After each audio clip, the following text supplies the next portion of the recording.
കേരളത്തിന് 1404.5 കോടി അനുവദിച്ച് കേന്ദ്ര സർക്കാർ. ഉത്സവകാല അധിക നികുതി വിഹിതമായാണ് പണം അനുവദിച്ചത്. 28 സംസ്ഥാനങ്ങൾക്കായി 72,961.21 കോടി രൂപയാണ് ആകെ അനുവദിച്ചത്.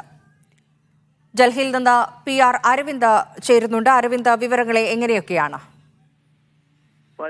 സംസ്ഥാനത്തിന്റെ ശമ്പളം, പെൻഷൻ എന്നിവ നൽകുവാൻ വേണ്ടി വായ്പ എടുക്കുന്നത് കേരളം ആലോചിക്കുന്നതിനിടയിലാണ് ഇപ്പോൾ കേന്ദ്ര സർക്കാർ ഉത്സവങ്ങളും പുതുവർഷങ്ങളും എല്ലാം കണക്കിലെടുത്തുകൊണ്ട് ഇപ്പോൾ ഉത്സവകാല അധിക ഗഡുവായിട്ട് പണം നൽകിയിരിക്കുന്നത്. കേരളത്തിന് 1404.5 കോടി രൂപയാണ് അനുവദിച്ചിരിക്കുന്നത്. 28 സംസ്ഥാനങ്ങൾക്കും കേന്ദ്രഭരണ പ്രദേശങ്ങൾക്കുമായി 72,961.21 കോടി രൂപ കേന്ദ്രം അനുവദിച്ചിരുന്നു. പ്രധാനമായും കേന്ദ്ര സർക്കാർ വ്യക്തമാക്കുന്നത് ഈ പ്രതിമാസ നികുതി വിഹിതം എന്ന് പറയുന്നത് ഡിസംബർ 11 നൽകിയിരുന്നു. ഇതിന്റെ എക്സ്ട്രാ ആയിട്ട് ഇപ്പോൾ അധിക ഗഡുവായിട്ടാണ് ഇപ്പോൾ ഈ പണം അനുവദിച്ചിരിക്കുന്നത്. അടിസ്ഥാന സൗകര്യ വികസനത്തിനും സാമൂഹ്യ ക്ഷേമ പദ്ധതികൾക്കുമായിട്ടാണ് തുക അനുവദിച്ചിരിക്കുന്നത്. സാമൂഹ്യക്ഷേമ പെൻഷൻ പദ്ധതികൾ ഉൾപ്പെടെ വലിയ രീതിയിൽ കേരളത്തിൽ കാലതാമസം നേരിടുന്ന ഒരു സാഹചര്യത്തിൽ കേരളത്തിന് ഉൾപ്പെടെയുള്ള സംസ്ഥാനങ്ങൾക്ക് ഇപ്പോൾ വലിയ രീതിയിലുള്ളൊരു സഹായം തന്നെയാണ് ഇപ്പോൾ കേന്ദ്രത്തിന്റെ ഭാഗത്തു നിന്ന് ലഭിച്ചിരിക്കുന്നത്.